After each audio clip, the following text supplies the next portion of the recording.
अस्सलामुअलैकुम। तो आज हमारा चैप्टर है चैप्टर नंबर 9। इसका नेम है इंटेंजिबल एसेट्स।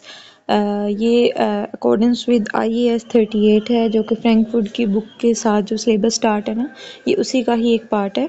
आज हम इसे स्टार्ट करेंगे। Intangible asset first of all होते क्या हैं, ठीक है। इनकी बेस्ट जो एग्जांपल है और इनकी जो डेफिनेशन है वो यहाँ पर है।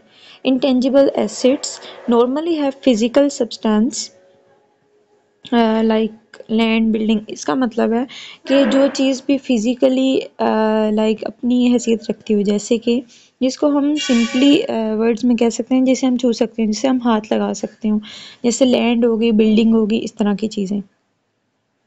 अब यहाँ पर देखें, इंटेंजिबल एसेट हैं वो क्या है, do not normally have physical substance like copyright हो गया, जैसे कि गुडविल होगी, ऐसी चीज़ें जो कि फ़िज़िकली उनकी कोई भी ऐसी लाइक प्रॉपर्टी नहीं है जिसे हम छू सकते हों, या जो भी, यानी कि फ़िज़िकल कोई एग्जिस्टेंस ना हो उनकी, ठीक है। ऐसी चीज़ें जिन्हें हम हाथ वगैरह लगा सकते हैं वो हमारे होते हैं टेंजिबल एसेट्स। और नॉन टेंजिबल एसेट हो गए या इनटेंजिबल एसेट कह सकते हैं, ठीक है। वो हमारे कैसे होते हैं, लाइसेंस हो गया, ठीक है, ट्रेडमार्क हो गए, गुडविल हो गई, फ्रेंचाइज होगी, कॉपीराइट्स होगी, इस तरह की चीज़ें जो है ना उनको कहते हैं इनटेंजिबल एसेट्स, ठीक है। अब हम चलते हैं क्वेश्चन पे। सबसे पहले इसमें देखना आपने क्या है कि इसमें हम सिंपल सीखते हैं एमोटाइजेशन करना। एमोटाइजेशन का क्या मतलब होता है, नॉर्मली हम जब पहले पढ़ते थे किसी भी एसेट की या किसी भी चीज़ की जब कीमत कम होती थी या वैल्यू कम होती थी तो हम उसको कहते थे कि ये डेप्रिशिएट हो गया, ठीक है, इसकी डेप्रिसिएशन हो गई है। यानी कि अगर एक कोई भी मशीनरी अब हमने साल के शुरू में 20,000 की ली थी, अब साल के एंड तक वो 20,000 की नहीं रहेगी। क्यों? क्योंकि उसे हम काम करते रहें तो वो थोड़ी पुरानी होगी, उसमें हो सकता है मे बी कोई पुर्जे ख़राब हो गए हों, ठीक है, उसके स्पेयर पार्ट्स चेंज होने वाले हो जाएं, तो उसकी जो वैल्यू है वो पहले से कम हो जाती है, यानी कि वो डेप्रिशिएट कर जाती है, ठीक है। डेप्रिसिएशन किसी भी चीज़ की वैल्यू को कम होने को कहते हैं। सेम एमोटाइजेशन भी जो है वो भी किसी भी चीज़ की वैल्यू को, एसिड्स की जो वैल्यू होती है उसके कम होने को एमोटाइजेशन कहते हैं, ठीक है। अब इसमें उन्होंने यही बताया हुआ है कि एमोटाइजेशन कैसे होने, जैसे कि सिंपल इज़ दैट, मैं भी आपको बताती हूँ कि ये जो क्वेश्चन है ये वाला, इसमें वो क्या कह रहा है कि Willis LTD purchase a patent with a useful life of 10 years for 20,000 on 1st January 2009। अब इसकी रिक्वायरमेंट पढ़ते हैं। वो कह रहे हैं prepare extract of the financial statement for the year ended 31st December 2009। यानी कि इसकी जो है वो आपने फाइनेंशियल स्टेटमेंट बनानी है, किसकी बनानी है, 31 दिसंबर से लेकर 31 दिसंबर 2009 तक, ठीक है। सबसे पहले हम इसकी इस डेट को देखेंगे, इसको, कि ये वाली डेट कहाँ है, ठीक है। ये वाली डेट अगर यहाँ पर सेम होती 1 जनवरी, ठीक है, 2009, और यहाँ पर होती 2007, ठीक है। अगर यहाँ पर 2009 की जगह 2007 होती तो इट मीन्स हमें 2 साल और मज़ीद चाहिए होते, यानी कि फिर हमें 3 साल की फाइंड करनी होती।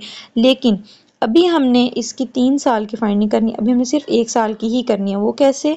क्योंकि हमें यहाँ से ही पता चल रहा है कि देखो 1 जनवरी से लेकर 31 दिसंबर तक, 1 जनवरी से लेकर 31 दिसंबर तक पूरा 1 साल बनता है। 2009 का ही ये देखो, ये और ये, इन दोनों के दरमियान में कोई फासला नहीं है एज इट इज़, यानी कि कोई ऐसा नहीं है कि 2009 से 2010 तक है, 2009 से 2012 तक है, ऐसा ऐसी कोई रिक्वायरमेंट नहीं है। तो इट मीन्स हमें सिर्फ 12 महीनों की ही इसकी अमोर्टाइजेशन निकालनी है, ठीक है। ओके, अब हम चलते हैं इसके आंसर की तरफ। इसका आंसर है, ये रहा इसका आंसर, ठीक है। इसके आंसर में सिंपल, आपको इसमें कोई ऐसी मुश्किल होगी नहीं, वो इसलिए क्योंकि ये बहुत ज़्यादा इजी क्वेश्चन था।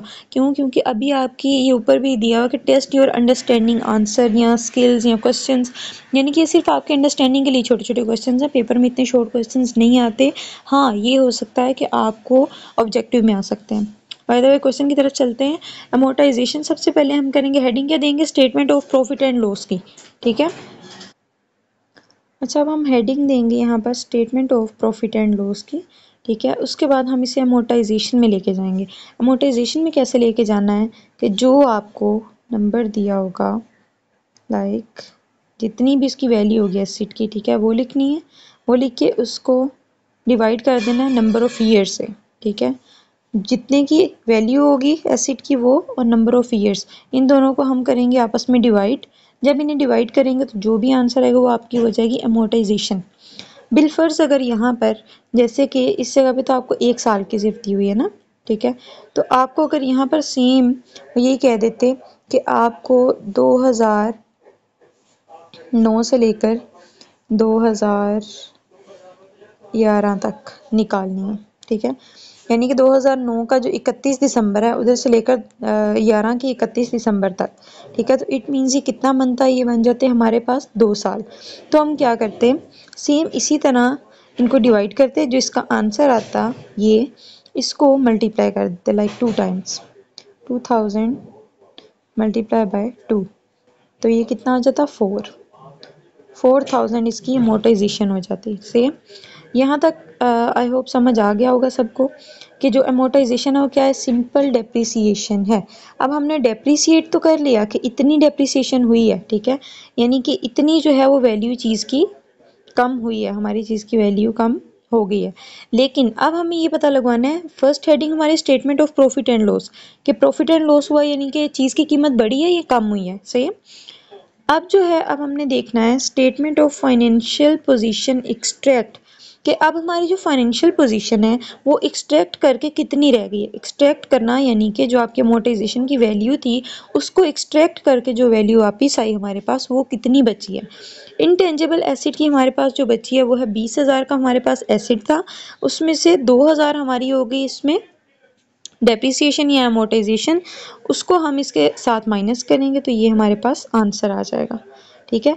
सबसे पहले क्या करना है, अमोर्टाइजेशन फाइंड करनी है कि कितना हमारा जो एसिड है उसकी वैल्यू अब कितनी हमारी कम हुई है, वो वैल्यू जितनी कम हुई वो लिख देनी है। नेक्स्ट आपने फाइनेंशियल पोजीशन जो एक्सट्रैक्ट की हुई है वो बतानी है कि जितनी अब हमारी ओरिजिनल वैल्यू थी उसमें से जो दूसरी अमोर्टाइजेशन की वैल्यू उसको हम माइनस करेंगे तो क्या वैल्यू हमारे पास बचेगी। So this is your answer. Question यहाँ पर एंड होता है। ये बहुत छोटा सा क्वेश्चन था, इतनी लंबी वीडियो इसलिए होगी आपके अंडरस्टैंडिंग के लिए, ताकि स्टार्टिंग में ही क्वेश्चन के आपको सारे जो पूरे चैप्टर का ओवरव्यू एक दफ़ा मिल जाए।